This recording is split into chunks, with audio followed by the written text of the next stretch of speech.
I would like to present two games that I played against Deep Rybka 4.1, the latest version of the series of engines. I have shown games before against the Rybka, and they were 2.3.2 MP. MP I think stands for multi-processor back then, 3 years ago.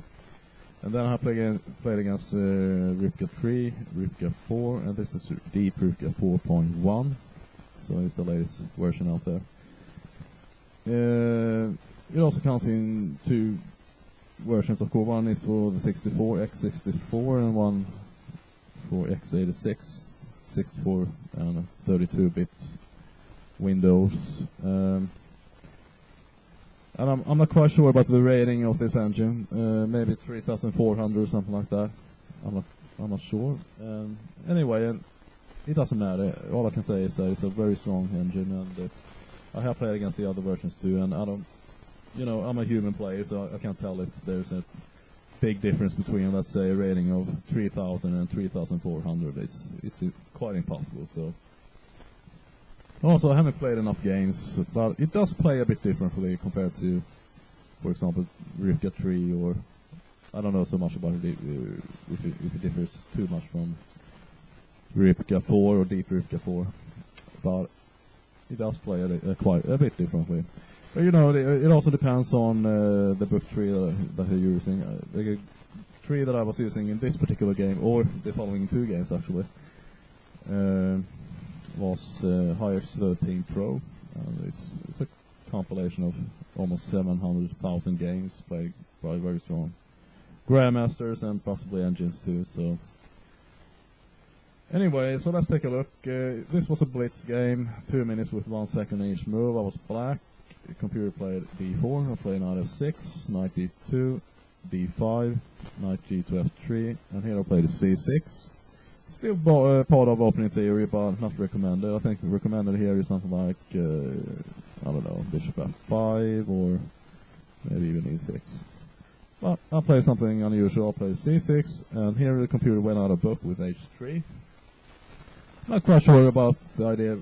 Maybe the idea is to play something like G4 and bishop G2, or in case if, let's say, I would play bishop F5, then G4, or I don't know.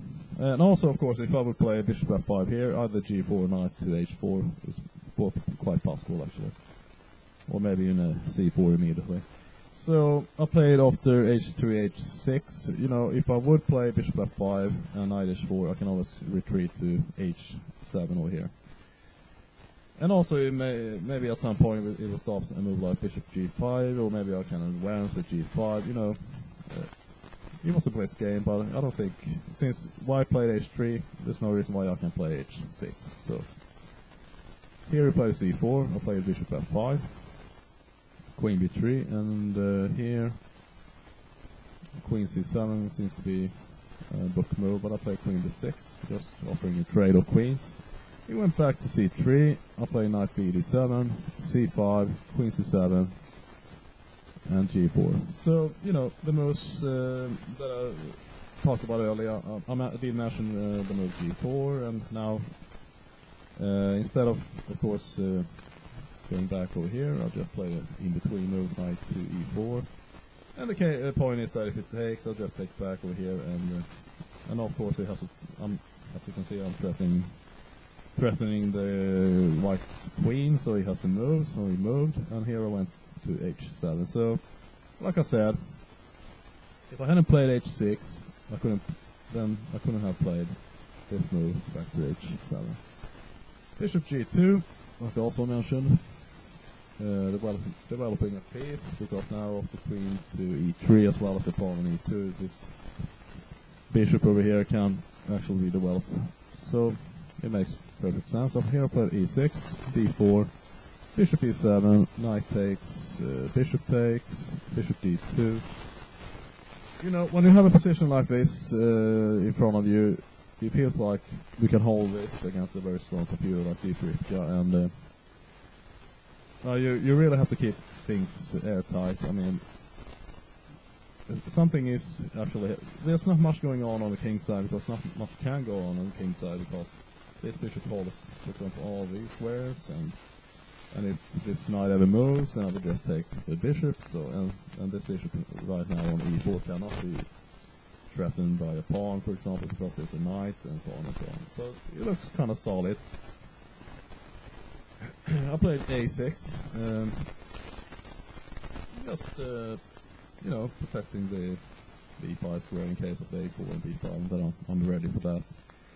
h4, g6, rook d1, bishop f8, a3, bishop g7, just putting that bishop on a better diagonal, because I wasn't actually doing too much over here, and especially after h4, this knight over here cannot move here anyway, so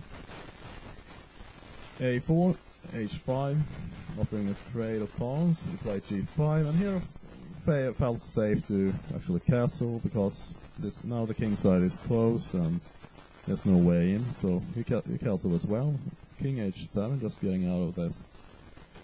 Well, I don't know. Maybe basically here, I just made a move. It didn't really have any much purpose in it. I just felt that I had to do something, and the clock was ticking as well. Bishop c3, rook fe8, knight e5, and here I'm forced to take. Well, it's recommended. I mean, otherwise, if I don't trade off my bishop over here, it can be kind of difficult to do something with it, because the only square would be bishop f5, and then in case these pawns would ever, you know, move, then it could be a trap, so it makes sense to trade off. Bishop takes, king takes, and here I play rook f8, just protecting my pawn. And also notice that I don't want to trade because, well, I had an idea during the game. Maybe if I take and this pawn takes back, then white has more firepower on the b6 square of something like d4, and you know, I don't know. I didn't feel like taking, so I didn't take. So I play rook f8, knight e3, rook a to e8, f4, queen b8, and there's not really much going on. This is a completely drawn game, but you know, it's easier said than done, and it's very easy to say that after the game, but when you're playing the game, it's not, you know, that's easy to predict the outcome of the game, because as you know, the computer is already known to penetrate almost any type of position, but over here it's impossible. So after rook b8, I just play queen e2, I play rook f8. We're just tossing and throwing cases, not so much going on over here, just back and forth. And here, after several moves back and forth, the game ending in draw, so there's not much to look at. So let's take a look at the other game. This is also a game against Deep Rybka 4.1 and the same book 3, and the time control was also the same. I played actually these two games right after the other, so. Okay, this time Deep Rybka opened with e4, I played c5, knight f3, d6, d4, c takes, knight f6, knight c3, a6, queen d3.